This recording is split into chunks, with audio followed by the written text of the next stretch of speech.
series that we've been doing, and actually our first event was held right here at Antioch when, after the Paris talks and COP21, we held a public forum to inform the public about what this COP21 meant, because it was more, what came out of that was to not have national leaders take the lead, but to have citizens participate.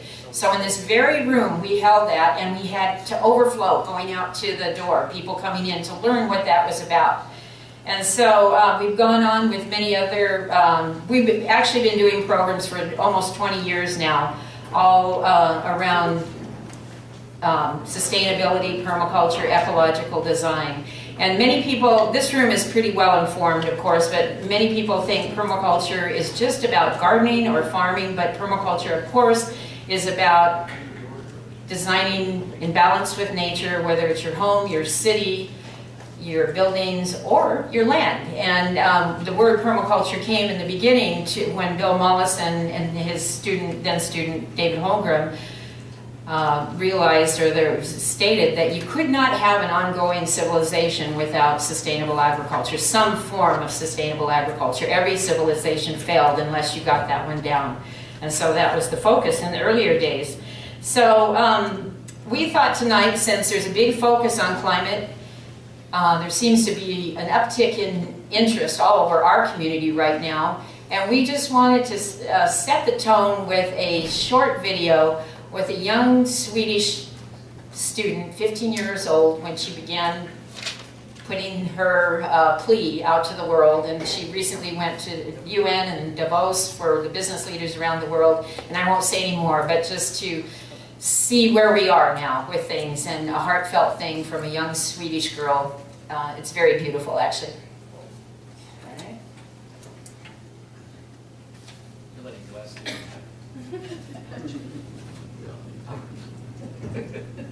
That's been true. Many events. We are going to end today with the words of 15-year-old Swedish climate activist Greta Thunberg, who addressed the UN plenary session last night. My name is Greta Thunberg. I am 15 years old and I'm from Sweden. I speak on behalf of climate justice now. Many people say that Sweden is just a small country and it doesn't matter what we do. But I've learned that you are never too small to make a difference. And if a few children can get headlines all over the world just by not going to school, then imagine what we could all do together if we really wanted to. But to do that, we have to speak clearly, no matter how uncomfortable that may be. You only speak of green, eternal economic growth because you are too scared of being unpopular. You only talk about moving forward with the same bad ideas that got us into this mess, even when the only sensible thing to do is pull the emergency brake. You are not mature enough to tell it like it is. Even that burden you leave to us children. But I don't care about being popular. I care about climate justice and a living planet.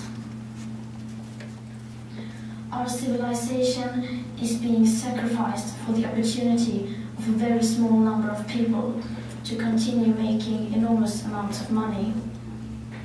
Our biosphere is being sacrificed so that rich people in countries like mine can live in luxury.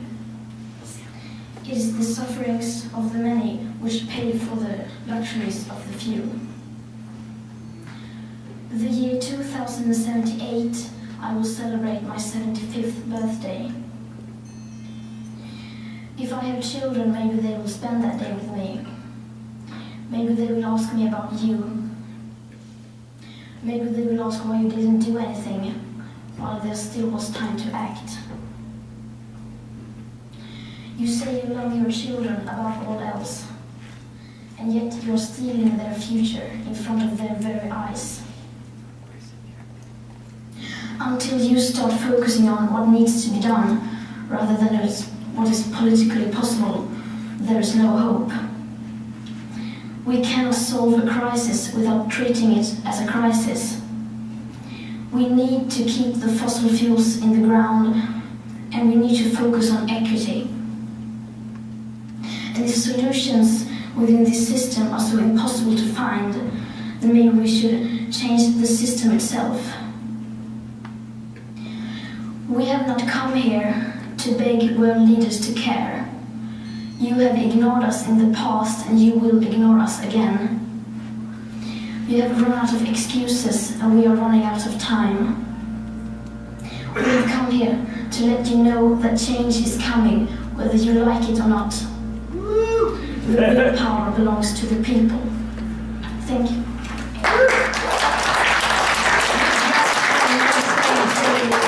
15-year-old Swedish climate activist Greta Thunberg addressing the UN plenary last night. She has called for a global school strike on Friday. That does it for our show. Okay, thank you.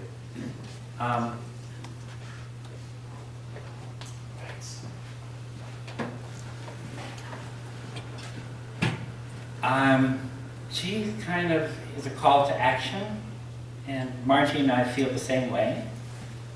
This year we are non-stop. We are going to produce so much positive energy for our community for solutions. We are launched on a big program. It's massive, the amount of stuff you will see coming in this next year. Yes! Because we need to step up with solutions. And as Margie and I, with that slide, we're all elders in the making, and us older elders need to walk with the younger as far as we can. It's really important. They need to know we're here. So that for us is our call to action, and we reach out to everybody. If you need, we'd love support. You can go to our website, make a donation. You will see stuff coming to the community that we have been incubating for a number of years, and it will just keep rolling. We were very proud to do this. What it is with elders, you get a collective feel of what to do next that you can't explain when you're young. It's just, I call it, like I was talking to a long-term activist, and I said it's the arc of an activist. You just like your arc coming, and you just don't know that arc reaches this incredible place. So tonight, we really feel honored because we feel that, and we've put out that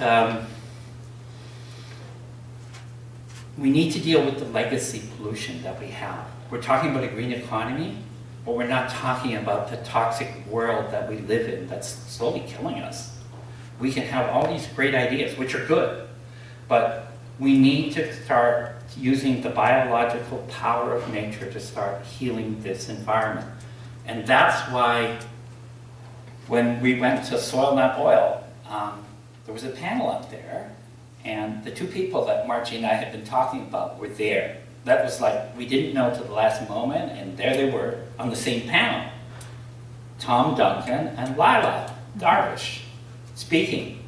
And so I just walked up to them and I said, you and you are coming to Santa Barbara. And they're like, what? I said, no, it's just simple. You'll be here. Because your message is what we need to do when we're talking about how do we give tools for younger people? How do we give communities knowledge to deal with this toxic material that we have? And it's in every part of our being, in our bodies, but it's in our ecosystem, it's also in nature's ecosystem. So we need to understand that we need to know to get those tools and not feel like we have to reach out to government or we have to business to solve our solutions. No, we need to grab these right now and really show that we are a part of this ecosystem and the healing of it. So, am I supposed to do something next? Well, we do want to speak. Yeah. We'll briefly talk about the workshops tomorrow and Yeah. how the evening will unfold, and let's briefly talk about Leila and Tom will both be doing workshops tomorrow. Leila starts at 9:30 and Tom starts at 1:30. Yes, and they will talk more about it when they're up here. Our upcoming events, if you saw there, John D. Lou, we are going to honor him as an eco-hero because he's approaching this problem on a global scale of healing. We have so much land, 10,000 years of agriculture have left us with a planet that's just a desert in so many areas. That's just created refugees. We think of refugees now. Refugees were always on the move. When our ecosystem and our biological wealth of our soil collapses, people get on the move. It's just a response. So we have been refugees. Many of us come from families who were refugees fleeing. We just don't know many times that that's it. And so John will be honoring him on March 17th with our first Eco Hero Award, and at the Libero at 6:30, and there'll be a reception after. So tickets are on sale. It is amazing, his work and his vision of organizing our community to do communities all over the world where there is that desertification to form eco camps, eco restoration camps, so that young people from around the world and people in the community can join together to get the necessary tools to heal the land. So it's just like a mass school of ecosystems learning. And permaculture comes from that, so you'll see a lot of the permaculture community has been gelling this information for over 40 years and is now ready to step up and work with John on massive scales. There is 300 million hectares of land that is desert, or is in the process of becoming desert, and it has been abandoned. And there's people hanging on there only for what brief existence, and so we need to empower people to stay in their community and see a new hope and not have young people keep fleeing to elsewhere. We'd also like to, and we also have marine permaculture, which is really amazing. If you've looked at Drawdown, it's one of his new, I think it's like the up-and-coming solution for re-harvesting, for putting kelp back into the marine area. And that's Brian von Herzen, and he'll be here in May, and I'm lousy with words. And so I'd like to thank our sponsors, the Community Environment Council, Blue Sky Biochar, the Independent, Michael, always such a good supporter, Antioch University for when we reached out for providing us with the space, which is really nice, they've made available for us. And so I'd like to, would you want to start with an introduction for Paul, Margie, our moderator? Right. So Paul is one of our original eco-heroes. Paul is at age 22 when we had, this year we're celebrating the 1969 massive oil spill in our Santa Barbara Channel. And Paul Relis was one of the young people who was so, you can't even call it disturbed. We saw our whole channel fill with oil and nobody really knew what to do, including many young 20-year-olds, many students. Another one sitting in the audience who will be on our panel, Mark McGinnis. And these young people just took action right away. And the other really beautiful part is they partnered with their elders, the very thing that we're talking about. There were businessmen, there were all kinds of people that stepped forward and helped the youth of that time begin to do it. So Paul Relis this evening will be our moderator for the panel. That will take place after Leila and Tom give their talks. And we have different people that Paul will introduce. And they will just be answering one question that's supposed to evoke a response that is from their particular background, where they're coming from. That we've done this many times before, and it's to hear if you're coming from a social justice background, if you're coming from academia and students, if you're coming from business. So in this case, this legacy of toxic in our air, water, and soil. If you're social justice and you're working with vulnerable communities, how after hearing Tom and Leila, how can you see, both of them talk about, Leila especially will say, we need to scale up, we need to educate, we need to, get active. There really aren't going to be people, you can't count on government, you can't count on the corporations, and you have to stop putting that in their hands to take care of. That actually happened with the 1969 oil spill. People stepped up and realized that we needed to face. And luckily we were in a community that had a lot of citizen activism. So Paul went on to work with government. That's something Wes and I look at all the time and think that we can want all the best environmental solutions, but if you're not paying attention to policy, that next step, and after 20 years of being the director of the Community Environmental Council, was it 20 years? Yeah. Went to work with state government, and he'll explain more, but now is working for CR&R Environmental Services. And it's very exciting. We've been down to see some of their projects, and it's a beautiful example of business partnering, and they did from those earlier days. CR&R partnered with you, is that correct? Or came and helped and worked? That's right. And thought that these students had some answers for business, and then they came in with their support. So at the moment, what they're working on is an anaerobic digester, right?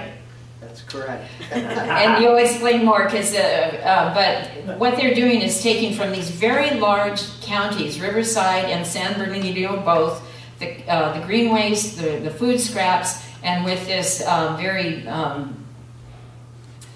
it's from Germany, but the technology very advanced, and turning it into something akin to natural gas, and will replace the fuel used in the large trucks that go and collect that. So most counties, I think maybe Santa Barbara, are we still using diesel? Are we, Olivia, do you know? To a large extent. Yeah. And it has that particularly dirty, large particulate matter, and I heard a statistic once that in Riverside County, it's responsible for 70% of all the cancer, maybe lung cancer. But to clean that up is a huge deal. And so that's the project CR&R, and that Paul, as the Senior Vice President, he's done all the research and fostered that along. So Paul will be our moderator, and everyone welcome Paul. And he will talk a little more about CR&R. Yeah, because it's pretty exciting. Yeah, well, thanks, Wes and Margie. If they ever ask me to do something, I'll do it. They are truly an amazing community resource. I've never seen the kind of consistent quality programming that they put forth, and they're heroes in their own way.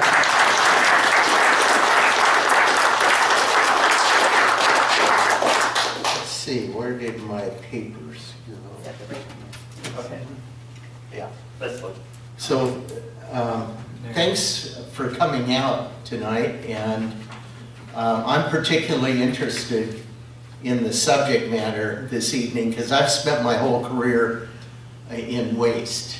Started with the waste oil lapping ashore, and then the Community Environmental Council was very early on in recycling and composting and gardens and recycling of every form we could think of.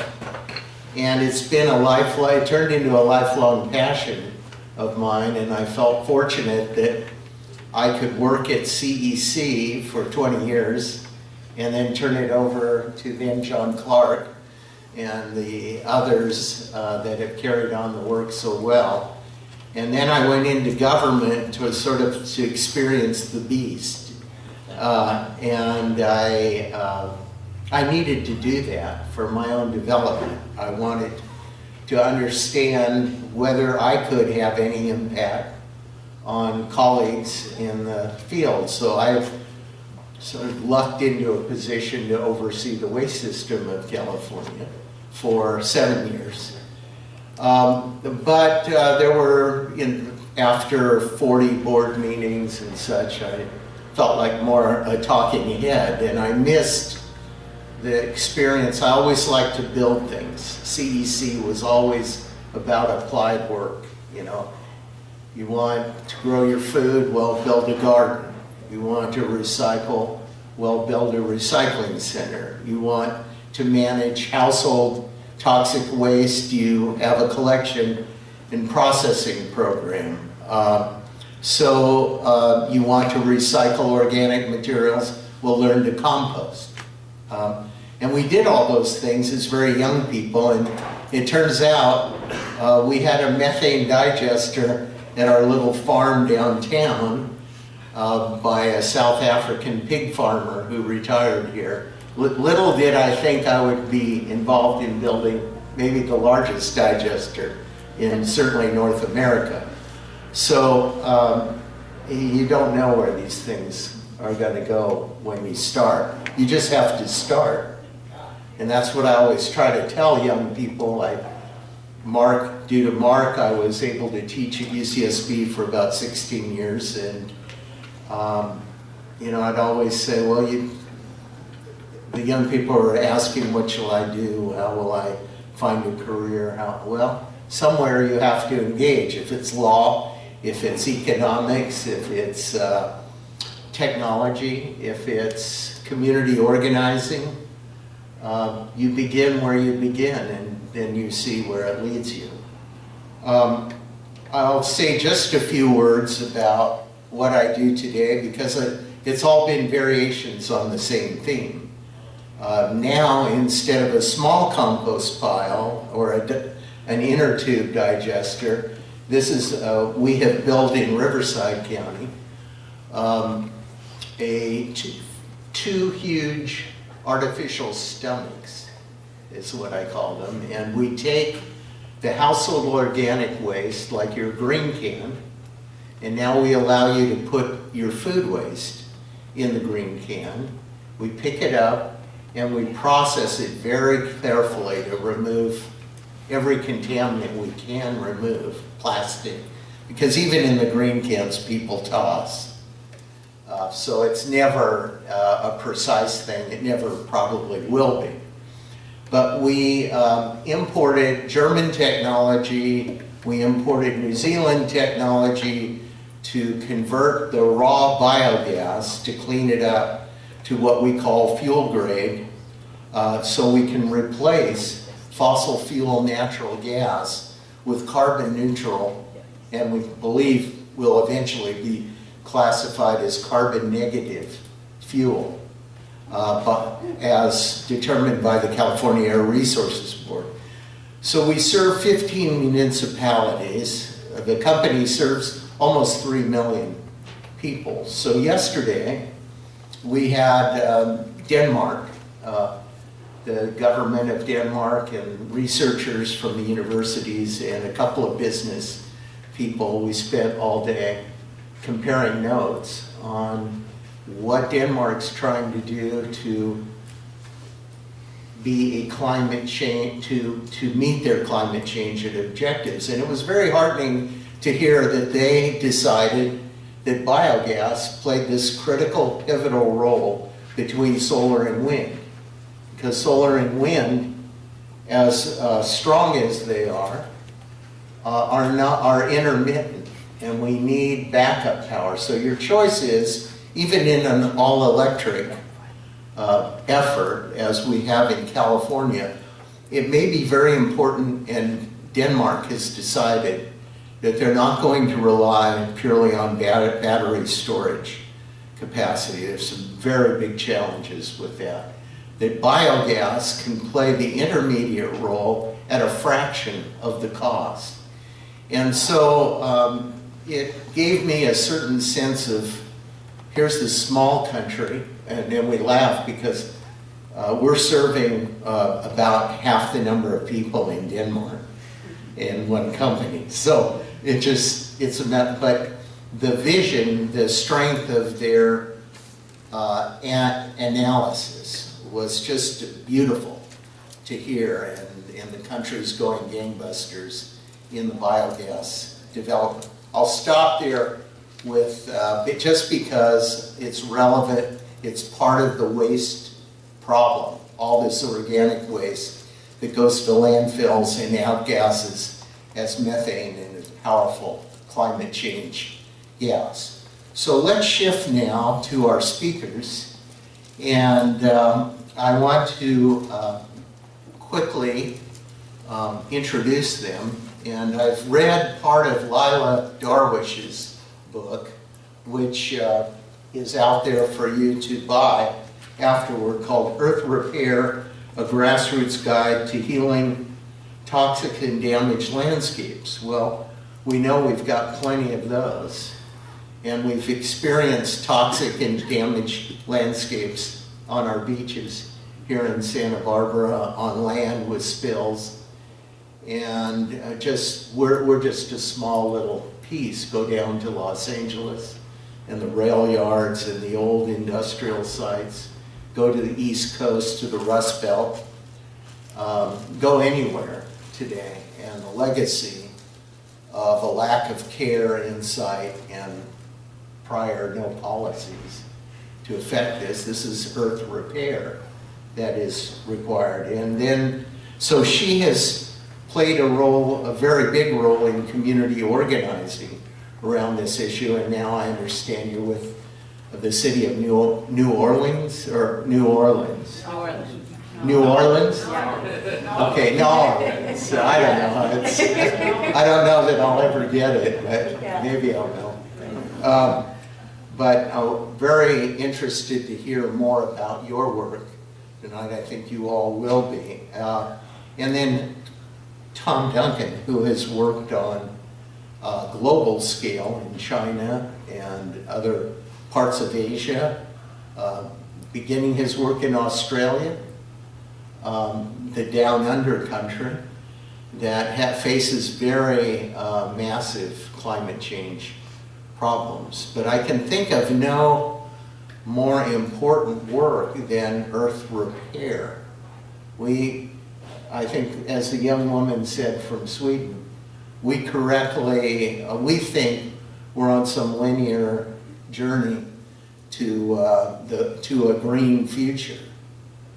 And okay, I'm in technology and I deal with something that I think has worldwide promise, but the legacy of the damage is massive. Few of us understand it, and few have tapped the basic, I guess, the biology, the healing power of nature if left to itself or helped by humans to accelerate a process that might otherwise take much longer. So I first came across the toxic issue early in the work of the Community Environmental Council. Some of you are old enough to know our old Gilday Center.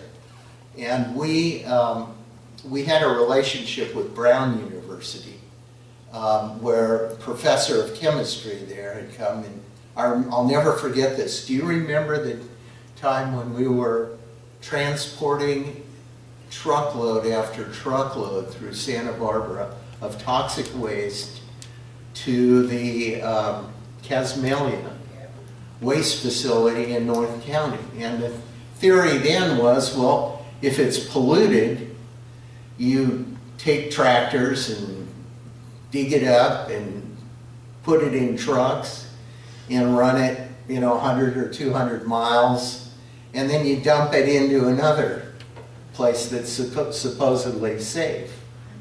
These big pits. So that was my introduction, and I remember him saying to me, this professor from Brown, he said, sometimes it's better just to leave the problem where it is and remediate it where it is. And that always stuck with me, like, I mean, as you're watching hundreds of trucks go through town, and then you find out that the remediation site leaks, well, the answers become more apparent. So with that, I think I will call on Leila to come up and give her presentation, followed by Tom, and then we will have our panel will come up and we'll have a good discussion. So please welcome Leila.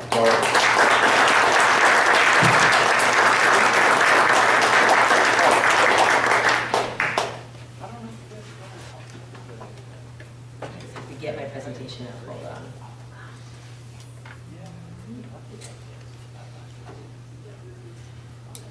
Right? You can all hear me? Yeah. Okay.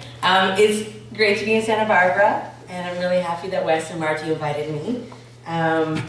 I didn't know that you guys had had a huge oil spill in 1969 because I'm from Canada. That's my excuse. Because we have so many oil spills of our own, I just didn't notice. But learning about it and kind of hearing some of the roles that different people played and just the intensity of that spill, it's one of the reasons why I do this work. Because I'm from Alberta, and if people know Alberta, they know we have the tar sands and nickelback. That's what we export to the world, and they're terrible. And we just have a lot of oil spills, and my background is in environmental science, and I spent about 15 years as a community organizer on different environmental justice struggles, mainly fighting tar sands, pipelines, fracking, and nuclear. And in all those situations when I was doing that work, a lot of it was working with communities that people were getting sick, they were getting cancer, their water was poisoned, the animals that they hunt and fish were being full of tumors and things like that because of the toxic contamination, either from projects that were ongoing or that had been long gone and left behind a lot. So I was always in these situations where we were alerting the government, we were kind of organizing citizens to kind of get out there and kind of fight in solidarity with these communities, but there comes a point when the healing has to happen. And that piece was missing. Because you could kind of thunder and say, we need this fixed, we need this taken away, you need to kind of deal with this oil, and if you don't have the right kind of government or a corporation that is going to do it the right way, it doesn't always happen. Or if you're a community that doesn't have the political power because of racism and other pieces, then it doesn't happen at all. So I kind of was in this activism place of being like, how do we make that happen? How do we as people take those skills and find ways to actually invest in our communities with the tools to do some of this cleanup? Not because we should be doing it necessarily, but because we're going to have to do it. Because I think there's a lot of communities that believe like this happened to them, they shouldn't have to be doing this work. And that's true because somebody else made the mess. But at the end of the day, if they won't clean it up, and you care about the land and you care about the water, and it is always the people who live in the place who care, they got to figure out how to do it. So that was just kind of what got me into this. At the same time, I've been learning about permaculture. And in my permaculture classes, we always talked about bioremediation. It was like 3 hours or 1 hour where we talk about how you can use mushrooms to clean up oil spills. But again, I wasn't seeing that actually happen in terms of in communities or people responding to spills in that way. And so it made me want to kind of dive in and try to learn and bring that information out. And so that's kind of what led to getting into this and also starting to do this work. I'm assuming this is what I'm using to move? Yeah. Point to the thing. Oh, no. Where's Don? It's okay. It doesn't want to cooperate unless, wait a second. Okay, we have to do The next it. one is, we can get you right here.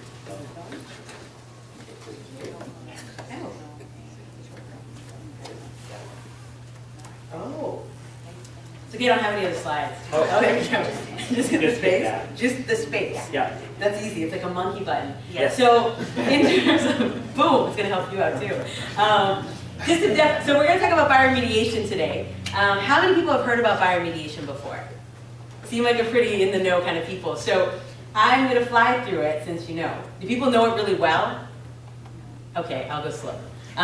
Also, I tend to talk quickly. If I'm going too fast, just put your hand up, and then I'll be like, right, I need to slow down. And I'm Canadian, but I live in New Orleans, so I start saying words like a and y'all at the same time, which is just awkward. So if you notice that, I'm sorry. So definition for bioremediation, I like to say it's aligning yourself with living systems to detoxify and regenerate contaminated environments. And it's done in different ways. We're either trying to bind the contaminants, extract, or transform them, right? And it's important to know what you're doing with what. We'll talk a little bit more about that later, but if we're talking about heavy metals, we're trying to bind it or we're trying to extract it. We can't really break it down into something. If we're talking about things like oil, then we're looking at transforming it more, right? And in bioremediation, we talk about microbial remediation, which is working with bacteria, phyto remediation, which is working with plants, and microremediation, which is working with fungi. It's pretty simple. And one thing people tend to do in industry, they use the word bioremediation when they're just talking about bacteria. So I always feel like I got to break it down a little bit more to kind of use a few different words. So there's different reasons why I believe it's so important and kind of why I do it.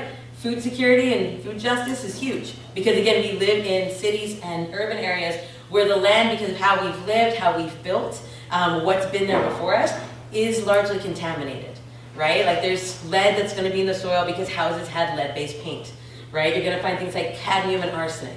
And as people get really excited about kind of local food, urban food, permaculture in the cities, and they find these lots and they want to kind of start doing incredible projects, they have to decide how are they going to do that? How are they going to grow healthy food and medicine? And there is this piece where you'll often see people just do the grow up in the boxes.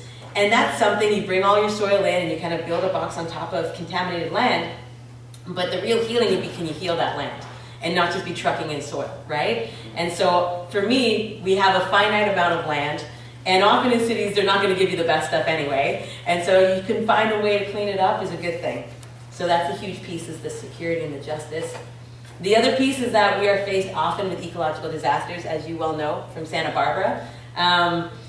You know, some of the pictures up there, we all know the Exxon Valdez. That was a pretty galvanizing moment for me growing up. The BP Gulf spill, which is, you know, they're still seeing the impacts to this day. Pipelines blowing out, oil trains blowing out. We live in a world, because of the fossil fuel infrastructure, no place is safe. You could be in the most pristine area. So I'm from like Canada, and I was living in northwestern BC where it's all salmon and happy times, and you can have a tank that just have its moment, and then there goes your fishing, right? And so because of the movement of fuels, everyone's kind of open for that. And same thing when we're talking about mining disasters, fracking disasters, Fukushima. These are things that make people try to figure out how can we fix it, because the industry can only go so far.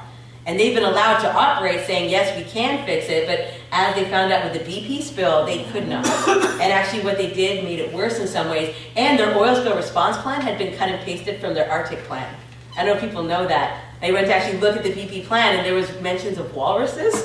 And anyone who's been to the Gulf of Mexico knows there's no walruses there. So you have these people operating who are not necessarily the best at their job, and even if they are, their technology can only get so much, given the nature of what's happening. So there are people who are trying to do their job right. I'll be nice and say that. But they say in certain situations with the oil, you can only get 20% of it in a situation like the Gulf of Mexico or in an open ocean situation. And so the rest of that is going to end up in our environment. The company's done. They say we've done the best we can, and then the rest of us have to continue living with that, and so does that environment. So again, we think about remediation saying, how do we deal with that? And those are huge problems.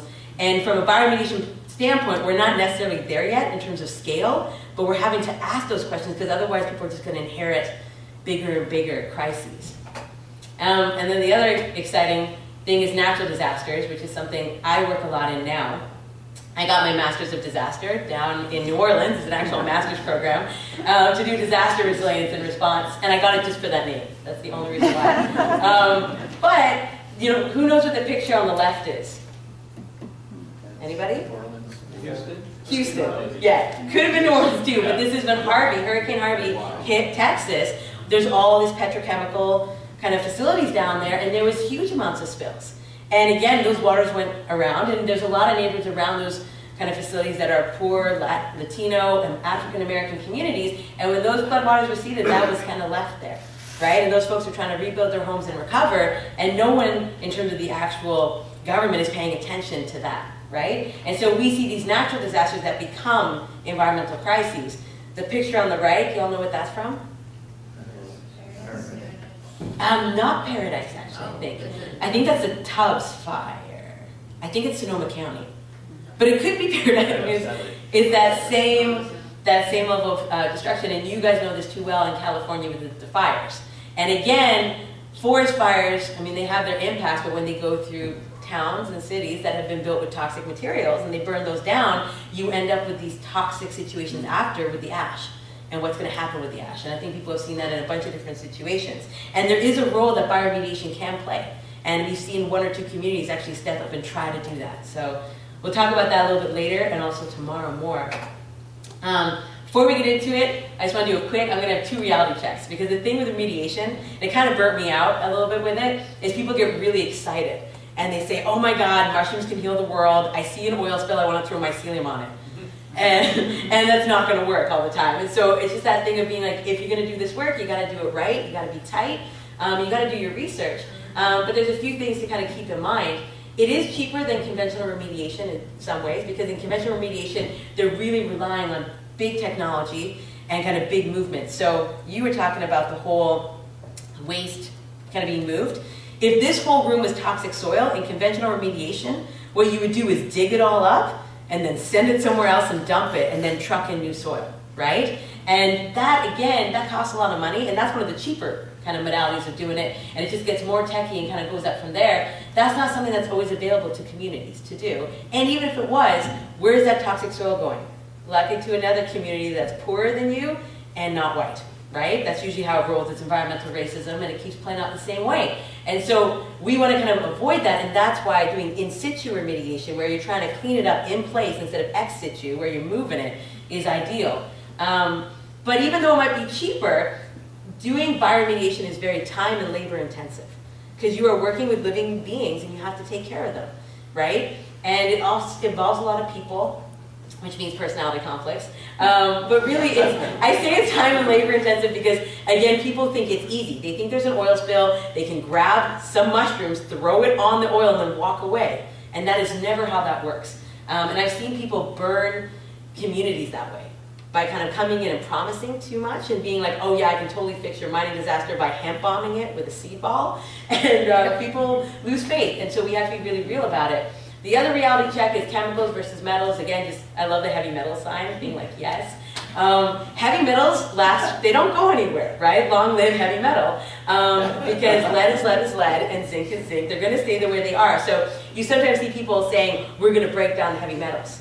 You know, there's a bunch of bioremediation that happened in a few different communities, this is about 5 years ago, where they used sunflowers to kind of pull up a bunch of heavy metals, and then they were so excited about it, they're like, oh, look at us, we cleaned the land, we're going to take those sunflowers, compost them, and then put it back on the land and grow our food, because they thought they were wizards and alchemists. But they were not, and again, they just concentrated the metals and then spread them.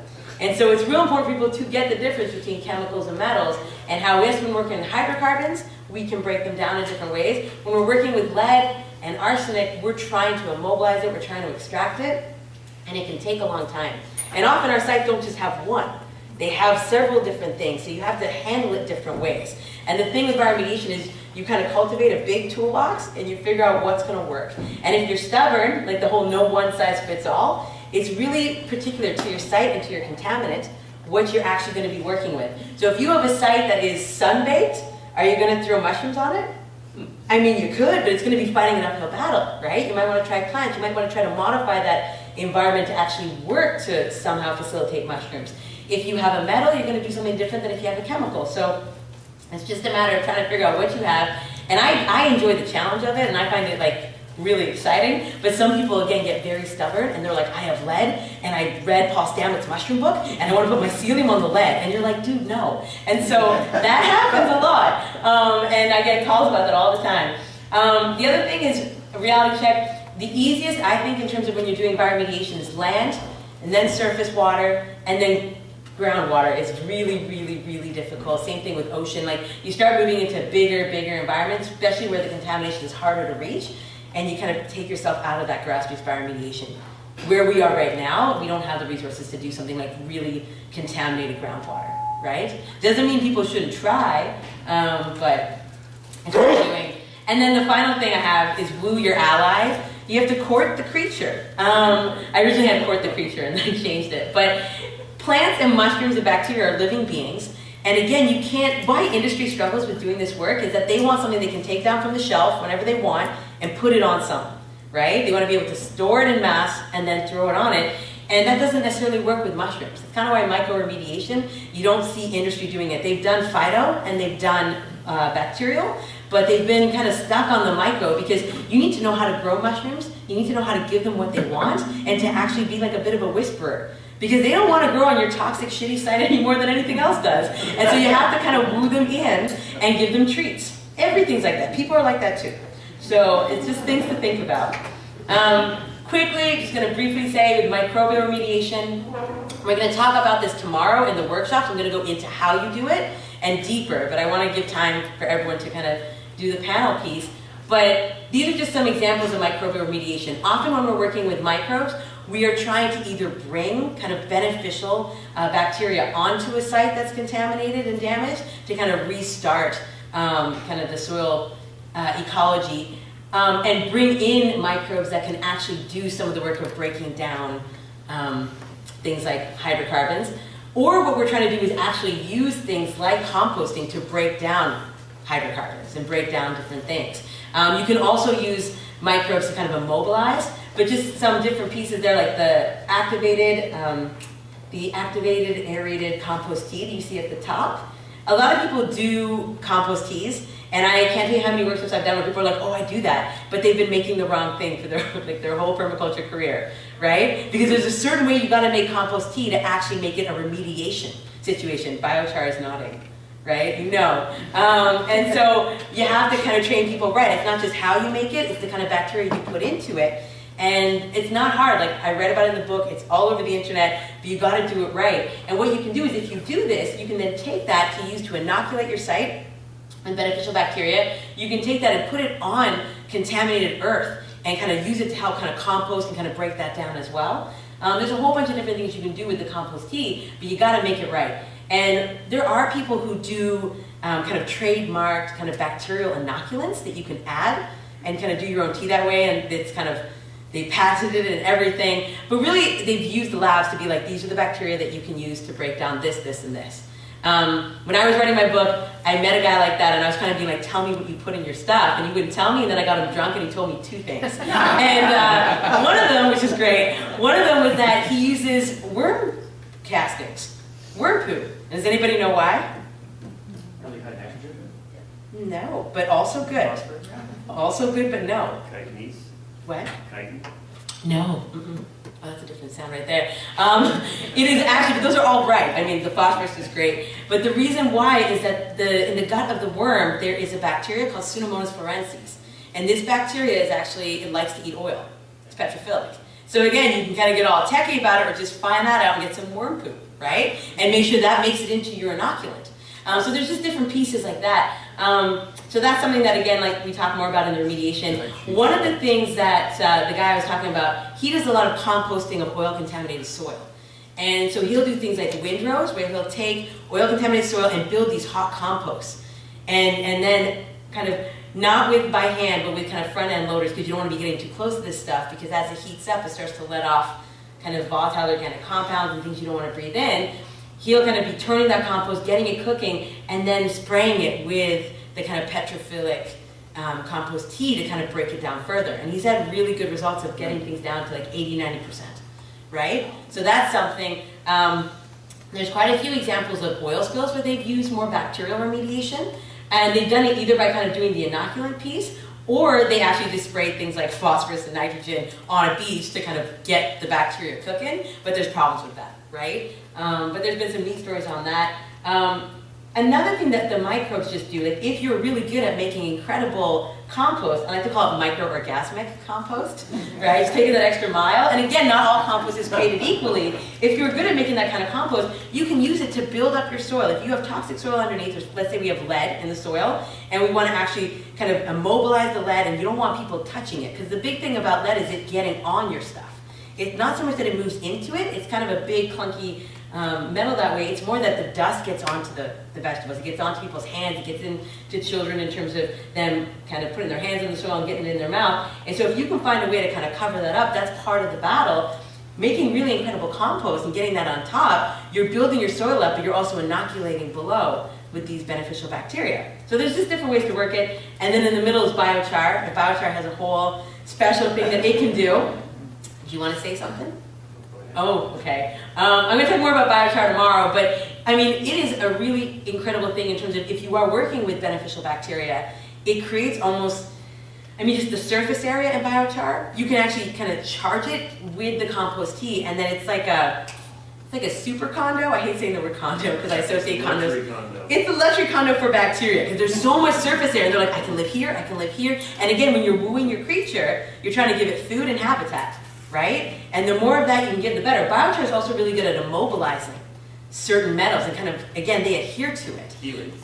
There you go. So I'm going to bring you everywhere. But so those are some of the ways we talk about microbial remediation. And there's Industry does it. I've seen some pretty interesting stuff with the oil spills around that. And also I see a lot of people in any kind of trying to build the soil back for urban gardening. It's a great way to do it.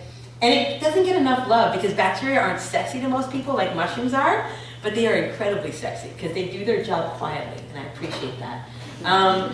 Phyto Remediation, talking about plants. Also, I want someone to tell me when I hit 40 minutes. Okay, because I'm just going to keep going and get excited. Everybody knows about plants because, again, we've been hearing about it for a while.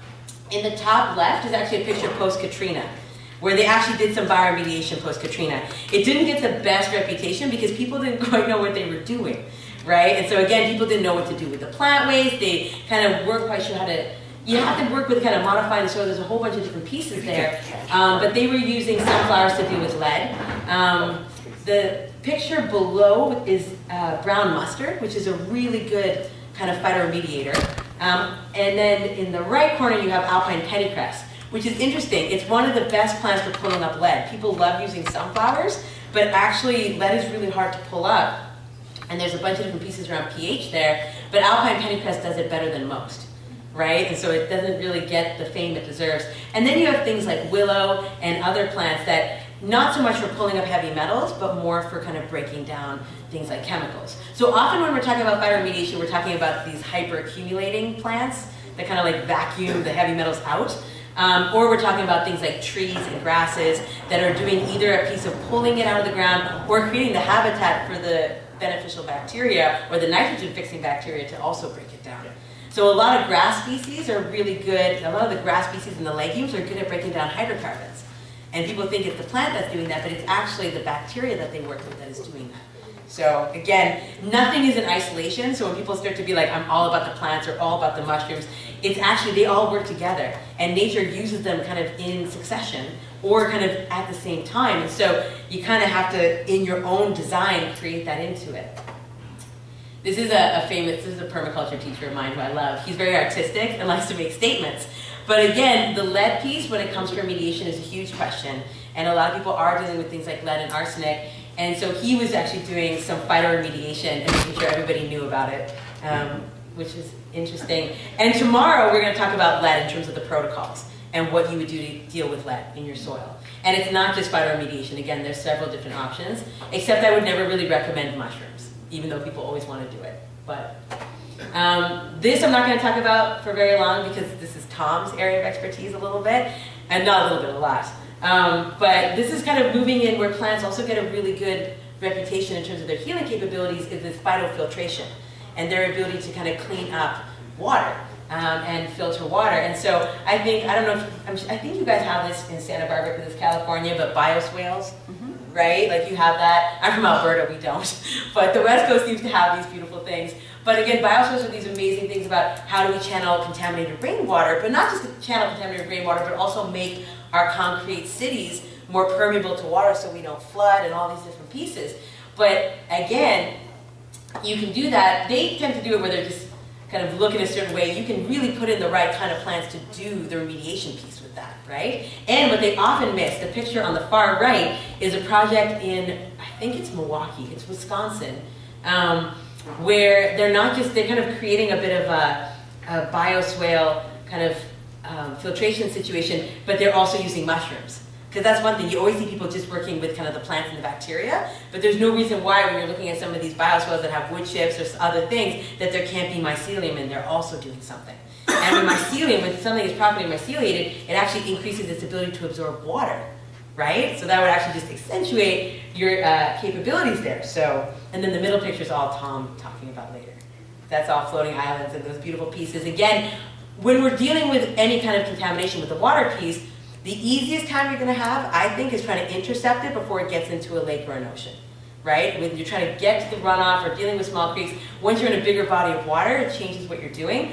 But then we have things like floating islands and kind of wetlands and stuff like that that you can work with. But again, all this stuff, bioremediation isn't anything new. Wetlands have been doing this forever, right? Like we're just kind of mimicking that.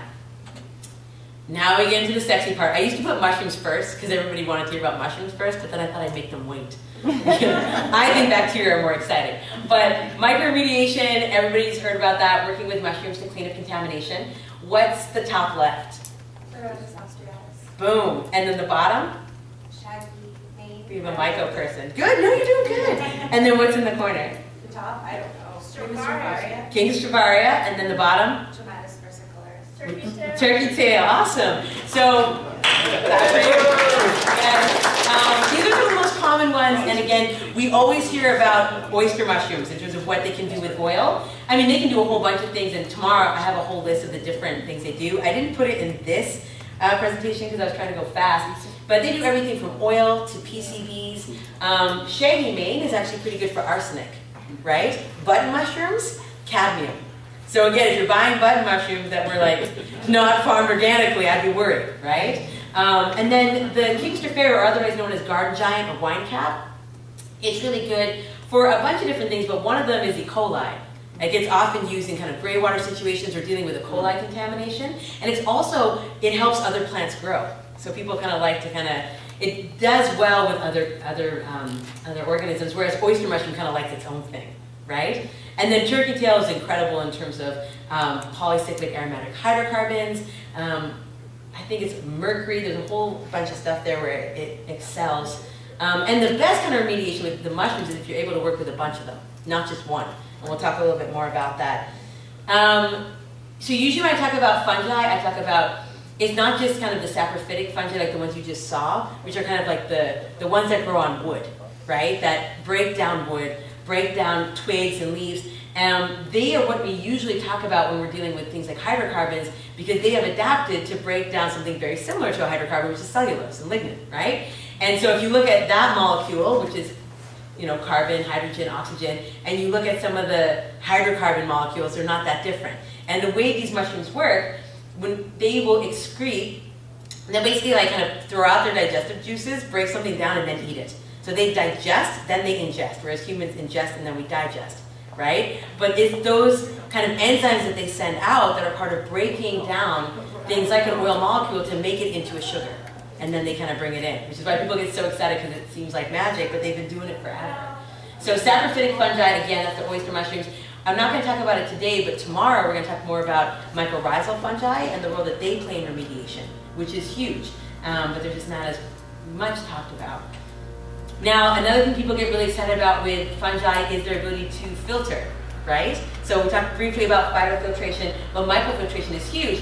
This picture, fuzzy picture, and I apologize for that, is actually the mycelium. So I don't know if you guys, do people know what mycelium is? Yes. Yes? So in a mushroom, when people talk about the mushroom itself, it's almost like if you were a tree, the mushroom is the apple, and then the mycelium is the tree, right? And so in kind of micro-remediation, we don't care so much about the mushroom unless we're trying to pull out heavy metals. We want to actually collect the mushroom and pull it out, which is not very efficient. We care more about the mycelium, which is the vegetative body of the fungi, because it's the mycelium that is kind of, again, like sending out the enzymes and breaking down the contaminants, and also acting like an incredible filter, right? It creates this really, really fine kind of web, and contaminants have to go through it and either get kind of stuck in it physically, but that's also when you get kind of the enzymes happening. And so the two bags there are kind of these bags of mushroom spawn.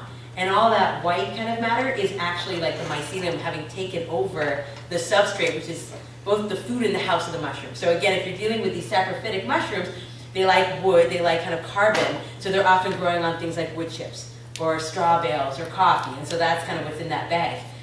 But microfiltration is very exciting and it does incredible things. And these are just some examples of it. It's not that hard to do, but it's hard to do right. That's always the key, right? And so in this picture on the left, we have bunker spawn. People know bunker spawn, bunker bags? It's basically when you take a burlap sack and you have like what I showed you before, the spawn, like the mushroom spawn, right? Full of like mycelium. You take that and you kind of put it in a burlap sack with like properly treated wood chips, straw, cardboard, everything that's kind of carbon that mushroom likes to eat, right? And then you take these bags and you kind of seal them up, and you have to let them sit for like a month or two. Because what you need is, you need that mushroom, like you put some spawn in this bag, and then the spawn is like, oh, I'm hungry, and it starts to take over all the carbon in the bag and create these filters. If you just throw the mycelium into the bag and say, boom, I have a filter, and throw it into a creek, it's not going to do anything because the mushroom has to actually kind of establish the filter, right? And so these bunker spawn, they've been kind of myceliated and they've been kind of prepared, and then what you can do, and you can do these with, like, that could all be oyster mushroom, it could be one layer is oyster mushroom, the one layer back is turkey tail. You can do them kind of like in succession. You can actually make it so that you find your areas of runoff or whatever kind of contamination and have it so that they are in its path, intercepting it and acting like a filter, right? And again, you can do it in different series of being like, you got oyster mushroom up top, handling these, you have turkey tail down below, and some of the mushrooms have different kind of weaves, like they weave tighter or lighter, and so there's a whole kind of science behind it that's fascinating. But that's kind of bunker spawn put that way. You can kind of do the same thing, kind of burlap and make these like mycobooms, which is like if you were dealing with oil on water. That's kind of, again, that's a version of a mycoboom with oyster mushrooms. And then the picture to the far right is kind of inoculated straw that's been put in the path of runoff that's going to come from kind of the fire stuff that happened in Sonoma County. That's a picture from what they did in Sonoma County after the fire, is they inoculated these kind of straw wattles. And again, they didn't have enough time though for those wattles to be properly inoculated. So they basically put in spawn and then threw it out there. We kind of like cross our fingers, hope for the best. But if you had the time, you'd want that to be completely myceliated and then put it down. And you'd know it was myceliated because you'd actually see the white kind of on the straw, on the burlap. But the whole point is that the water's supposed to pass through there and do some kind of, again, measure of cleaning, and you want to have several rounds of that because you can't count on all of it happening in the first round. Talking too fast? No, I just have a question. Yes? How do you deal with the amount of runoff you're going to get from particular waterways? Yeah. Right, because you're going to dam it up and there's excessive flow, or how do you deal with that? Yeah, I mean, I think part of it is understanding like what you're dealing with, and then you also have to probably build like spillways and other things into it. And the interesting thing about this is, so the microremediation piece, in principle, everyone's like, this works, and they've done it in small lab kind of examples where people have done more kind of smaller installations have been like, yes, I tested it and it works. But when you start getting bigger scale, there's in some ways a lack of testing. Folks like Stamets have gotten tighter on that and done bigger scale tests. But I know the folks in Sonoma County, they had to get their stuff out so quick, right? Because we always know like floods follow fire. It's kind of the nature of the season, that they wanted to make sure that all this toxic ash didn't slam into their rivers and salmon spawning and all that. And so they kind of threw this stuff out, but they didn't necessarily get to do the testing and the monitoring piece the way they wanted to. And so whether it worked or not is, right? And a lot of the microremediators that I know right now are actually skilling up scientifically. Before it was this loose movement where people were like just feeling the vibes and going on faith. And now people are really trying to test it, right? To be like, is this actually working? And under what conditions, and what happens when it's saturated? Do we even know that it's saturated? Like, what does that actually look like, right? And to kind of go off that, it was a good kind of segue. I want to talk about this woman. Her name is Jess Ann Rubin. One thing with microremediation, if I were to ask you guys to name people who do mushroom work, would you name a bunch of men? Right? Like most of the people we know who do microremediation that we've heard about, we'll talk about Paul Stamets, Peter McCoy, and they're great guys. Say what? Trad Cotter, Jay Schindler, awesome dudes. I like them, friends. But there's actually all these incredible women who are doing mushroom work, and no one hears about them. And they're putting on summits. They helped start radical mycology. There's incredible stuff. So I just got the opportunity with Permaculture Magazine to write a whole article on women in bioremediation. And it was fun because I got to reach out to some of these ladies and hear what they were doing. And this woman, her name is Jess, and she is in Vermont. And she is with a group called Myco Evolve. And she was noticing Lake Champlain in Vermont has a lot of issues with eutrophication and algae. And some of that, I mean, there's a lot of different causes, but a big part of that is the farms and the dairy industry. And there not being riparian buffers and all that kind of E. coli and fertilizer and all that stuff going right into the water. And so she wanted to do something about it. And so she decided she was going to do work around kind of creating this kind of microfilters and bunker bags to see, like, can we use that to stop the E. coli and filter the E. coli out? And Paul Stamets had done something like that, you know, many years ago. And so kind of armed with that knowledge, she kind of started growing out King Stropharia, because that's the good one that people always hear about for E. coli. And so she was going to do, she's quite scientific, so she decided she was going to do a bit of an experiment first in a greenhouse, kind of test it, see how much it absorbs, how it handles cold, how it handles all these different things. And then based on that, she was going to move it out into the field. And she found a lot of cool things. I just put this picture again. That's Lake Champlain. There's dragons in Vermont, too. I thought it was cute. But yeah, they have this problem And so she's been doing this really cool greenhouse test of like kind of myceliated wood chips with Kingsterferia and then running kind of the effluent through there. And what she found is that yes, it definitely does work, but she found that something about the remediation process was also releasing phosphorus and nitrogen. And if you're already dealing with eutrophication, where you have too much phosphorus and nitrogen going into your water, this becomes a problem. And no one had actually looked at this before. So again, you need those citizen scientists to be putting that together. And it doesn't mean it's a no-go, but her way of thinking was, okay, we know this is happening, so what we have to do is we have to have these kind of bunker bags or these mycoswales of this inoculated mycelium, and then kind of towards the bottom, before it kind of gets into the water, we need to use phytofiltration or use some kind of plant species to kind of pull up that phosphorus and pull up that nitrogen, right? Have you used bokashi? I have not, but I've heard of bokashi. Would you use it in this situation? Any situation similar to this, I use it in composting soil, it's used for cleaning up ponds. Yes. Yeah, we should talk about that. Yeah, and I mean, she wanted to really work with like a mix of the plants and the mushrooms. With this, she also found that Kingsterferia was not the best one for this, in terms of the kind of filter that it makes. It creates quite a loose filter. And so she was saying we need to actually work with not just Kingsterferia, but successionally also have turkey tail and reishi, because they actually create a tighter filter, right? So there's really neat things. Again, this is someone who, she read Paul Stamets' book, she read my book, she read Peter McCoy's book, got really excited, said I'm going to do this work, and then decided to actually do it in a way that's really detail-oriented, that's going to help everybody do their job better. Just wanted to add one thing, Yeah. like the wattles and the other things you were making. Yeah, I wasn't making them, but somebody else did. Adding biochar to those in certain percentages Yeah. will make the mycelium very happy, and also act as a further chelating factor to lock up and hold and make immobile to the environment. Some of those things you're looking into. Yeah. It'd be actually more of an adsorption. Adsorption. So it bind the organic things to the surface and then make them available for the microbes to chew on them. Yep. Yeah, and actually this project I'm going to talk about. How am I doing on time? You get 5. 5 minutes, cool. That's actually cool, we're close to the end.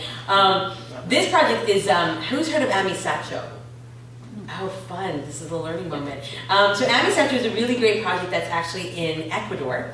And this is kind of, I'm sure you guys have heard about Texaco, Chevron Texaco, and the meth they left in the Amazon in Ecuador, where they were doing a lot of oil extraction and they left their tar pits behind because they thought they could get away with that, right? Because they're like, this is indigenous communities, no one's gonna look, we can just kind of leave and kind of leave our toxicity behind. And this has been an issue for over 50 years. And there was actually a project that started, this is maybe more than a decade ago, called the Amazon Micro-Renewal Project. And then it kind of became co-renewal, and then amisacho. It's kind of been in waves where this same kind of group of people have been working with this one community. And these kind of folks down there. Are you familiar, have you done work with AMP? No, but I know Peter McCoy. Oh, great. Yeah. So there is a lot of interesting work that's happened out of it, but really interestingly enough is the woman on the right, her name is Lexi, and she, again, took a mushroom course. She took a myco course about 5 years ago that we taught in Santa Cruz, got really excited, decided she was going to go down to the Amazon and volunteer for the Amazon Micro-Renewal Project. And at that time, that project was kind of, they were coming in and they were talking with the community about Bio-Remediation. They'd done a few kind of installations of taking oil contaminated sludge from the sludge pits and kind of moving them and kind of, you know, putting them in with mycelium and seeing if the oyster mushrooms could break it down. They've done a few different things, but because it was folks in America always coming in and leaving, it was having a hard time getting started. So Lexi went down and was like, I'm going to hold this down, fell in love, got married in Ecuador, and never left. And then started amisacho. And so it was interesting because that love is always the answer. But it was in this situation because it actually allowed for strong relations. Community organizing is so integral. And again, if you're coming in and doing this work, but you're kind of airdropping in and airdropping out, it can kind of burn the community. There's a lack of trust, and there's a lack of follow-through. And having someone there who actually was like, I'm going to live here, and I'm going to build a lab, and actually be someone who can like stay with the community, it meant that things started to move a bit faster. And there's been some really interesting work, but she's done lots of really interesting kind of micro-cultivation, trying to train the local folks, and kind of just share, and not just like kind of it's a cross-train, because there's also that sharing of the indigenous knowledge and kind of what is actually happening in that area, but kind of training people up to be cultivators so they're not dependent on outside people to come in, right? And so she's been training up like lots of really rad like women. She's also been working, that's a picture of one of the sludge pits, and then Lexi's lab. She's been working with this really amazing group called UDAPT, And that's like it's basically all the local kind of like farmers and organizers, indigenous organizers who've been fighting chevron textile for so long. And for the longest time, they were really focused on kind of the legal cases and the justice piece and the fact that their people are dying. This has some of the highest rates of cancer and medical issues in Ecuador. But now they formed an environmental reparations committee, and they want to actually start doing kind of bioremediation work. And so they reached out to Lexi and other folks at Co-Renewal to say, okay, like, you guys have been talking a big game for a while, let's do this. What does that look like?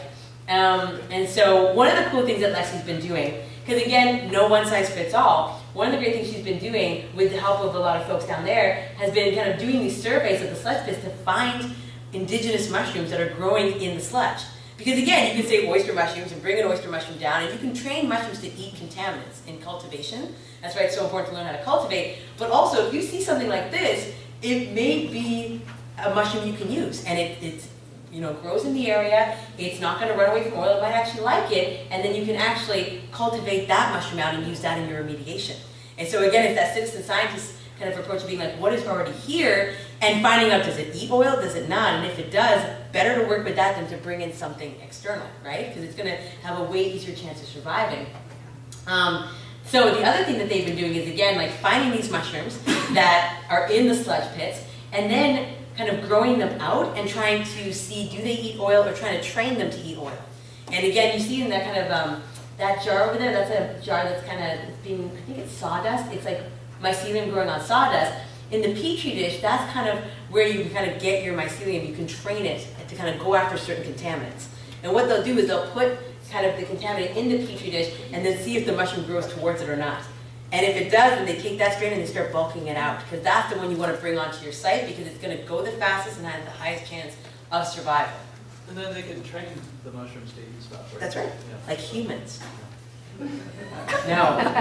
Although I'm a little worried about those bioses, but yes, you heard about the green barrel thing with the mushroom seeds? I'm not going to talk about it, we don't have time. But, so this is another picture of, again, what they were doing in the kind of Amazon micro-renewal days, where they were taking the oil-contaminated sludge and then mixing it in with wood chips and mycelium, and then seeing if the oyster mushrooms would break it down, right? And that's kind of ex situ remediation, where you're taking the sludge out and putting it in these lined kind of bins. Now, the other thing I love about Amisacho and Co-Renewal is that they don't just do mushrooms. They're doing many things, and one of the things that they're also working with is the bacterial approach of actually taking, they want to do a bioremediation project where they're going to take this oil-contaminated sludge and again make those windrows of kind of compost, and then kind of turn them, get that hot compost going to break down the oil, and be spraying this petrophilic compost tea on it. And they want to see if that's going to work, right? And so they're trying all those different things. The biggest thing with them is they lack funding. Because they're in Ecuador, it's hard to get funding. They're trying to get funding in America. But again, people who are scientific don't always know how to speak to philanthropy. And so they are trying to get funding if you have any rich friends. Because they are at this moment where the community is finally ready to be like, we want to do this. We want not only to see these projects happen, but we want to actually get trained up. So they have this whole curriculum. They're doing it in Spanish. They're translating everything over. They're just kind of lacking some of the funding to get it done, but they're pretty much like on the edge of being able to do it. So they're an amazing project. How do they stop it from happening again? How do they keep, how do they, that's the thing, how do they stop the oil? The oil? That's a whole other question. Yeah. I mean, the thing is, they're working with a situation in that community where they have these pits and they got to figure out how to clean them up. Yeah. And will there be more spills? Yes. And so they are looking at different ways, like some of the farmers nearby, can they make different kind of catch areas and filtration areas, but you know, I think it's baby steps. And I think the biggest thing when it comes to oil is there needs to be a lot of community organizing and direct action to make sure that that stuff never happens. Because once it happens, it is incredibly hard to clean up an oil spill, right? It's almost impossible. So I'm going to finish because I think it's time. And we'll have time for questions after, but we want to give Tom some time and the panel. Cool. Yeah. So my last slide, because I'm not going to show you what's after this. So finally, just like another reality check, because we talked about a bunch of things. When you're doing this work, it's really important to do no harm. So that means, like, again, if you're coming into communities, it's like, don't promise the moon if you can't do it. It also means if you're working with plants and mushrooms, you're not bringing things into an environment that are going to throw it out of balance. So people talk a lot about invasive species and how they're really good for remediation, like bamboo is great, water hyacinth is amazing, Scotch broom is great. But if you take a wild landscape that's damaged and put that in, you're gonna cause more damage than good, right? And so it's like people always have to think about that. Margie said it earlier, I'm a big fan of asking people to skill up and organize. So you can hear this in a workshop, you can even come tomorrow for 3 hours and hear me do it deeper. But you got to kind of go deeper into each of the skill sets. Like you have to become a master at one of them. You have to become really good at mushrooms or bacteria or plants or soil science, whatever it is. Because skilling up means that then you can come onto one of these projects and actually be useful, right? Because just being like, yes, my mycelium does this, doesn't mean the project's going to work. And so the best kind of groups of people are people who have complementary differences, who like kind of form an amazing guild and have the skills. And if they don't have it, they find the people who do and they call them in, right? And that diversity is really important. And organizing is everything. Organizing to fight the projects before they become a problem, and then organizing communities to actually engage with the solutions, right? As I mentioned, funding is an issue. Scaling up, with a lot of these things I'm talking about, they're starting small. They're doing pilot projects. They're trying to figure out kind of what to do, and then they're going to scale up. Because, again, I got into this work because I wanted to see the tar sands remediated, and we're not there yet. But we have to get there, right? And we only get there by people trying. This quick thing about need to pre-position resources, if you are doing anything like trying to respond to an oil spill or to a fire, again, what I mentioned with the mushrooms, if you do not have these bunker bags or these bottles that are actually myceliated, you've lost time, right? Because you need to be able to throw that on it immediately. So if you have people who are doing this work, who are kind of keeping this stuff, you know, just on hand, it means you can respond quicker. Right? So that idea of, and again, Sonoma County was able to respond fairly quickly because they have a lot of mushroom people and they have a lot of compost people. And that's why they actually responded where other communities haven't been able to do that. But who you have in your community is important, and kind of having these things on hand is important. Safety, I didn't really get to talk about this because I think that's the next slide. You're dealing with toxic things, and when you're dealing with toxic things, you've got to take care of yourself. So if there's an oil spill and you're like, I'm going to go throw my mycelium on it, which hopefully you won't because I've told you not to, if you decide to do that, you better be wearing a respirator and gloves and Tyvek because you want to be breathing this thing in. If you're working with lead-contaminated soil, you're going to want to wear certain things to protect yourself because you're important, and if you want to be doing this work for a long time, you have to take care of yourself. We're not talking about that, so I'm just going to fast forward. That's tomorrow. Detox and self-care, like I mentioned, you could be sexy like those guys. Right? That is a good look. It's a really good look. But that's only for oil. That's only for oil. It's not the same if you're working with different things. But just before I go, I just want to say that a lot of the plant allies and the mushroom allies that we work with not only heal the land, but they heal our own bodies. Right? Like they do incredible things. The mushrooms, turkey tail is incredible when it comes to things like breast cancer. Reishi is an incredible mushroom when it comes to helping your liver. And a lot of times when people are exposed to toxins, their liver takes a hit.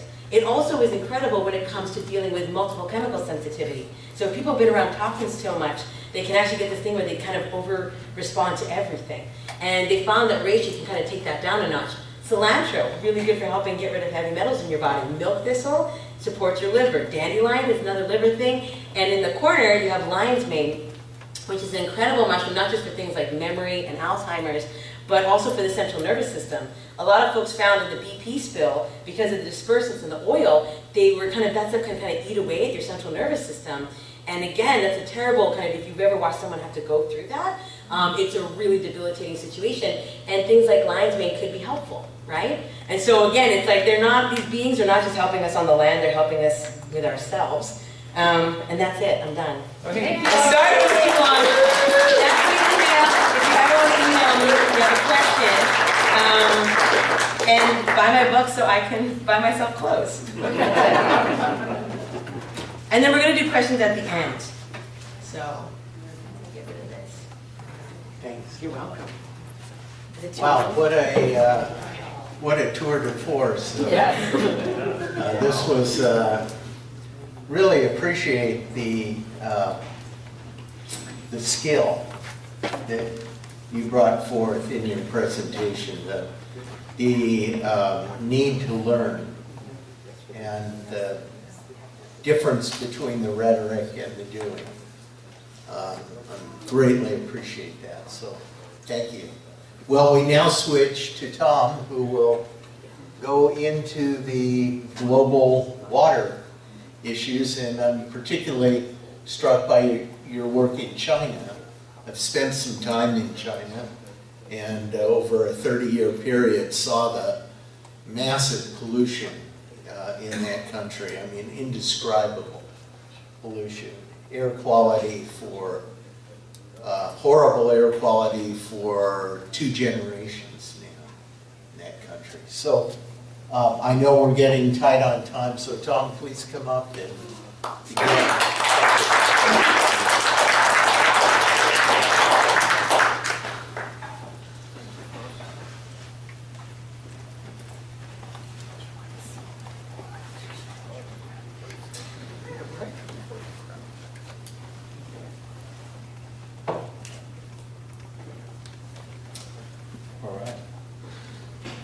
That was very insightful and humorous. So I don't know if I'll quite be on that same level there, but I'll try and be as informative and insightful as I can. So I'm going to move on to the next slide. Yeah. So for the last, 19 years now, I've been involved in Phyto Remediation of waters. And I guess I grew up on family farms here, there, and everywhere, sort of amongst our collective sort of family group. We had farms in coastal areas. I grew up a lot in the water, swimming, surfing, eating out of the ocean, and felt very connected to the water and the waters that flow in there. And when we had some pretty bad toxic algal blooms come through and kill all the oyster production in our area, and we also had a farm on a river which is as long as the Amazon, and it was regularly dying, having toxic algal blooms, and all the fish would float to the surface. So it sort of early on got a sense for something wasn't quite right. And being from Australia, we're a continent of very extreme weather circumstances. We tend to have very long droughts, and then we'll have years of floods, and it can cover the entire nation. So it's definitely canary in the coal mine, so to speak, for climate change.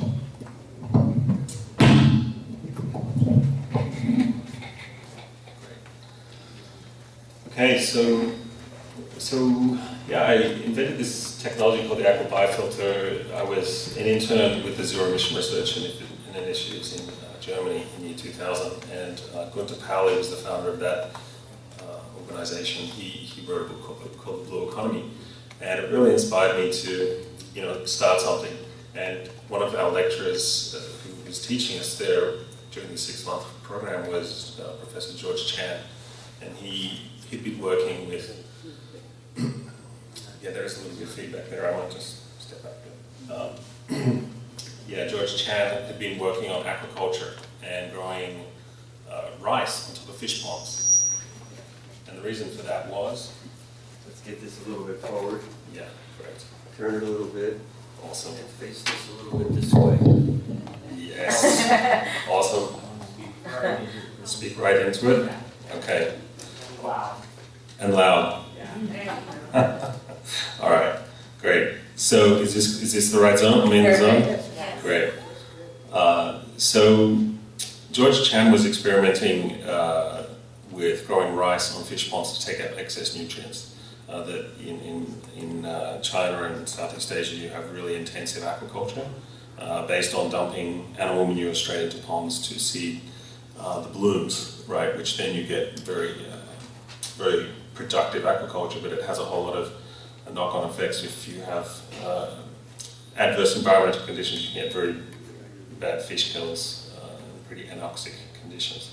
So they were looking for solutions. So they were starting to grow rice on top of fish ponds using bamboo trellises and floating systems. And that really inspired me to say, well, how can we turn this technology into a large-scale sort of bio-remediation technology? The funny thing is, the first program I studied at university was banking and finance. Because we lost our farm to, one of our farms to the banks in the 1990s. So I was like, damn, I'm going to get these bastards back. So I studied that, and so I'm doing something at the moment in a fintech company called Liquid Token, which is basically a fundraising platform, but where we digitize the equity so that it's tradable. And so it's just yeah, we use blockchain technology to do that. So this is, I sort of have two tracks in my life. One is financial technology, another is environmental technology. The environmental technology was back in 2000. This is more recent. I studied computer science as well, and environmental science. I'm a perennial student. Because Gunther Pauli was like, you know what? Don't become a specialist. Specialists suck. That's why we're in the situation we're in. You know, become a generalist of many things. So this is kind of the global sort of picture. You know, there was never enough money to do bioremediation and clean up the planet. So my perspective was, well, how do you create a new financial architecture to kind of overcome that? So there's global assets about $350 trillion, and global stock markets actually, it was up at 80 trillion. Since the recent fall, it's closer now to 70, I think. If you want to look at what's the money to reverse global warming, the 300 ppm just doing reforestation, regenerative farming and holistic management, that's about 4.3 trillion. So the idea is, how do you actually increase funds into regeneration and cleaning up the planet, healing it?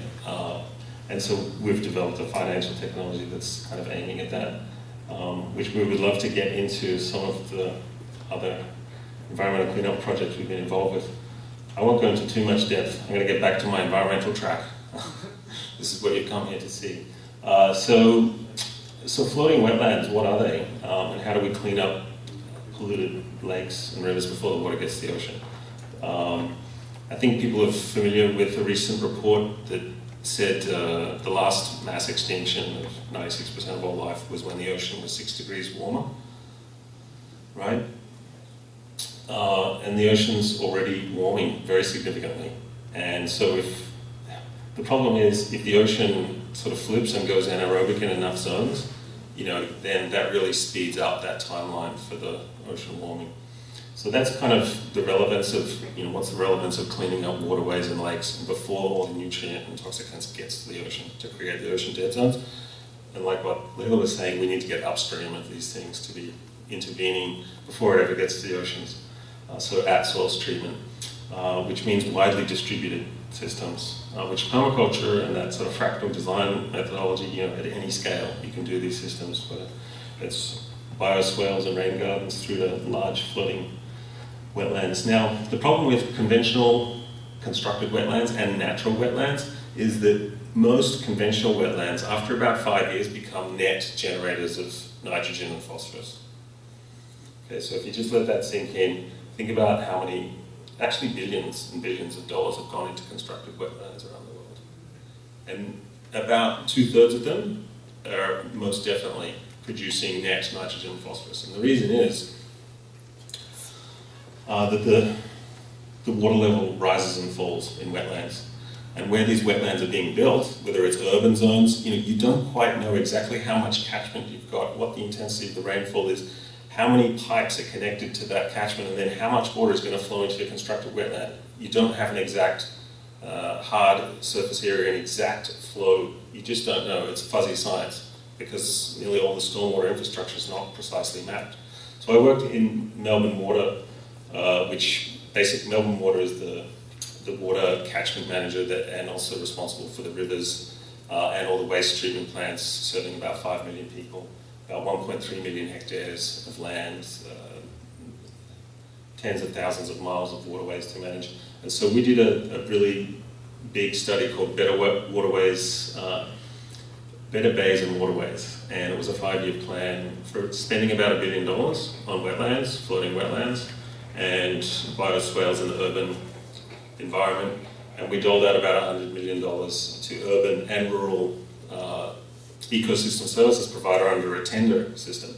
Now, till that point, Melbourne Water had just been building conventional wetlands. And their maintenance bill was becoming such a massive cost of excavating these wetlands every 5 years because they were just completely filling up with too much sediment. They were undersized and they weren't actually performing what they were meant to be performing, which was cleaning up the water before it got to the ocean. So don't allocate investment into things that don't work. That's the message.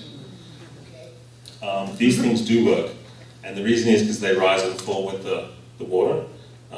What happens with wetlands is this water flow that's going past the macrophytes and the sedges and grasses, there's a biofilm that's attached to the leaf to the surface area. And that biofilm is very complex algal and bacterial biofilm. It's very, very complex, and very little is understood about those complex colonies. But what we do know is that those biofilms are the things that actually provide the treatment mechanism. So as the water flows past the nutrients, nitrogen, phosphorus, heavy metals, whether it's lead, zinc, what have you, it's the biofilms, these sticky biofilms, which is attracting the nutrient. Okay, and what happens, those biofilms then fall off the leaves and fall down onto the ground, into the sludge, and then under anaerobic conditions, usually down in that sludge, you get denitrification to the atmosphere. And that's often how wetlands are working mostly. You get some uptake in the leaves, but the problem is those leaves are growing, and as soon as the water fills up in a large rainfall event, they're all dying. And all that nutrients being released back into the water, back into your oceans, which was not what you wanted to achieve. So in that context, conventional wetlands just don't work, the vast majority of them. And really long-term studies have been done on this. Most consulting engineers will tell you the opposite until they're blue in the face, because they've been building them for 30 years. The idea that they don't work and they don't do the job they're meant to do is it's like that's like killing the sacred cow of environmental engineering. So why floating wetlands? They move up and down and they don't die in large rainfall events, which we're definitely absolutely getting under climate change. Now, the other cool thing is you get heaps more root zone and therefore surface area. So you've got massive increase in surface area because you've now got biofilms attaching to root zones. You can see an exploded view there. The algal and bacterial biofilms are forming around those roots. And you've just got massive surface area compared to leaves. So if you wanted to think, well, the leaves is giving you that surface area, whereas the roots, it's just so much more. And these plant roots, they can actually grow down 7, 8 meters, depending how deep your pond is. So we've done experiments with vetiver. Vetiver grows down like 8 meters deep. So it's incomparable. The surface area you're getting here, you can 10x, 100x, 1000x of conventional wetland. The other cool thing is, in this system, it's very difficult to catch colloidally suspended heavy metals, which is what was mentioned earlier, like all the really nasty things that you want to stop at the source. It's actually really hard to capture with a conventional wetland. It just doesn't work. It flows through because they're colloidally suspended, and a lot of these systems are not sized to the catchments that are flowing into them. So here, the idea is the roots, you've actually got enough surface area to catch colloidally suspended heavy metals, which are the toughest ones to treat. The other thing is, see this on the right, potential phytoplankton growth? That's where toxic algal blooms grow. So the idea is, okay, you've got a niche which algae thrives, and that niche is open water, which has lots of nutrient in it, and it's sunny enough and warm enough for it to then bloom.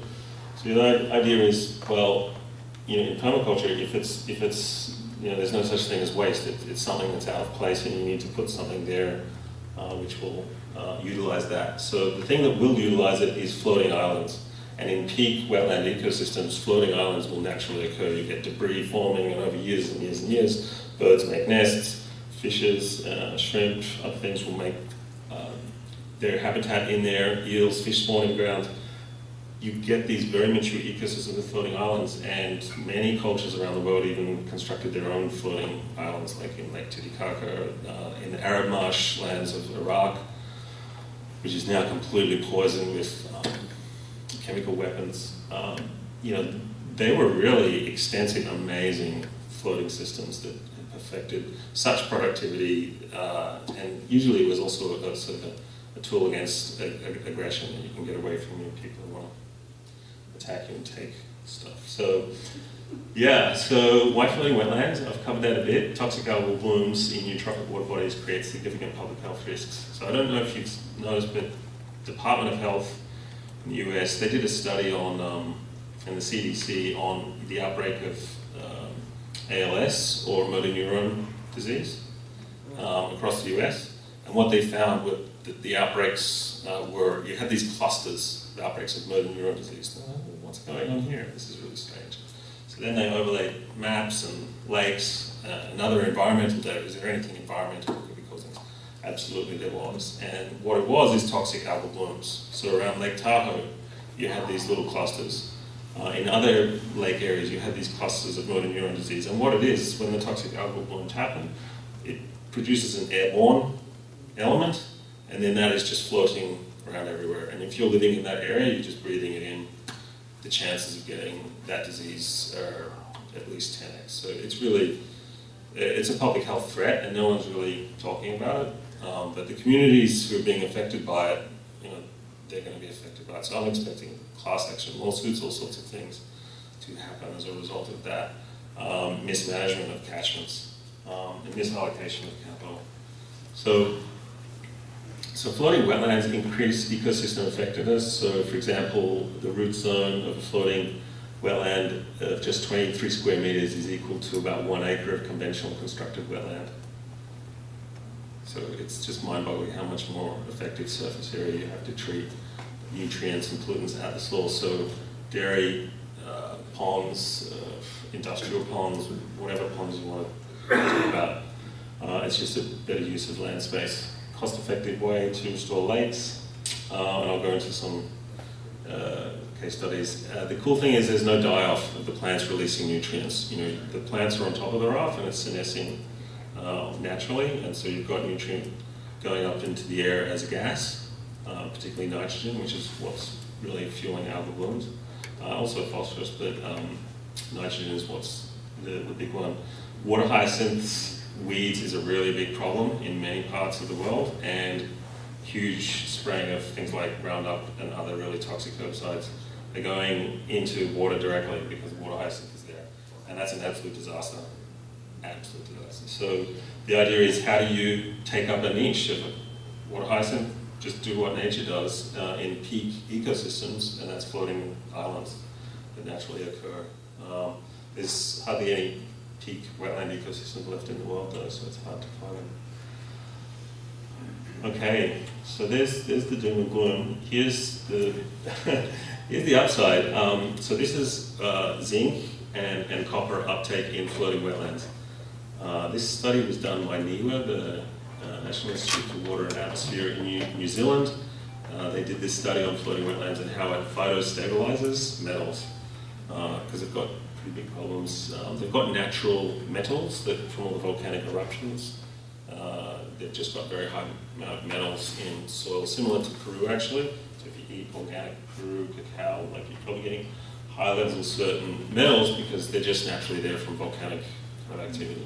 So that's then flowing into your water, it's then flowing into kind of your oysters, your fisheries and everything else, and impacting things. So they did a lot of studies on this, and then it gives you a breakdown of actual species that took up the most. You know, you've got Juncus, Cyperus, Boachinus, Artilus, and really cool names in there. But really it tells you, you know, what's the most effective for what particular metal.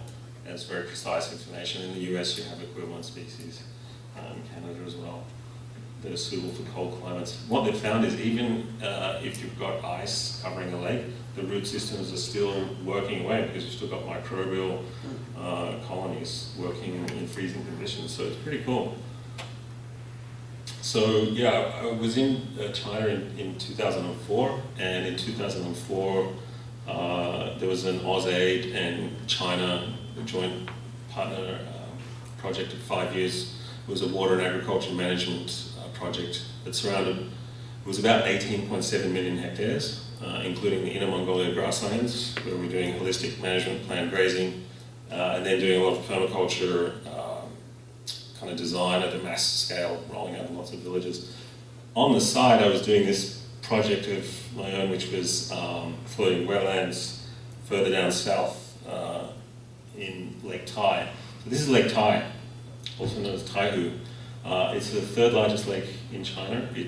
It's got drinking water for hundreds of millions of people because it's near Shanghai and Wuxi, and yeah, it feeds so many different areas in that hugely populated area. And this was a 3 acre plus project where we installed floating wetlands. this broader team. It was actually a lot of Chinese research scientists involved from the Chinese Academy of Sciences. And we used canna lily, we used cypress, Egyptian sage, because it had to look pretty, otherwise they weren't going to allow it to happen. So yeah, okay, cool.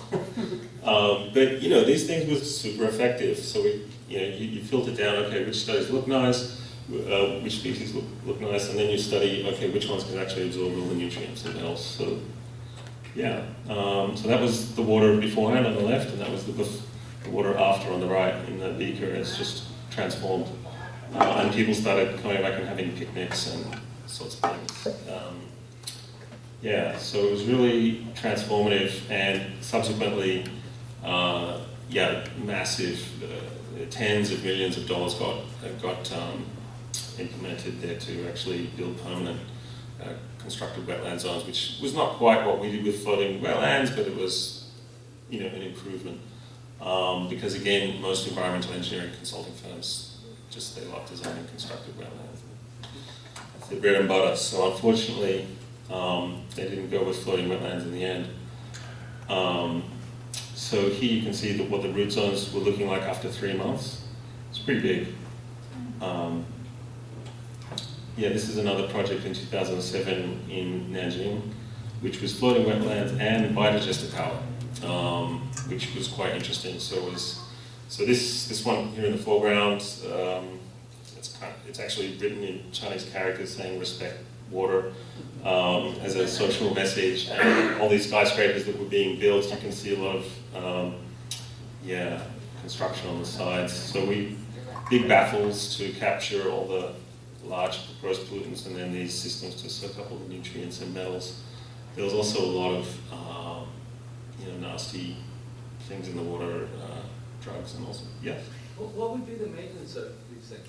Ron, we're sorry, but we're super short on time, so we can hold your questions. Yeah, happy to answer after. So yeah, this was a water supply affected by lead, and so the wave action is just constantly resuspending the heavy metals, so you can capture them with flowing wetlands.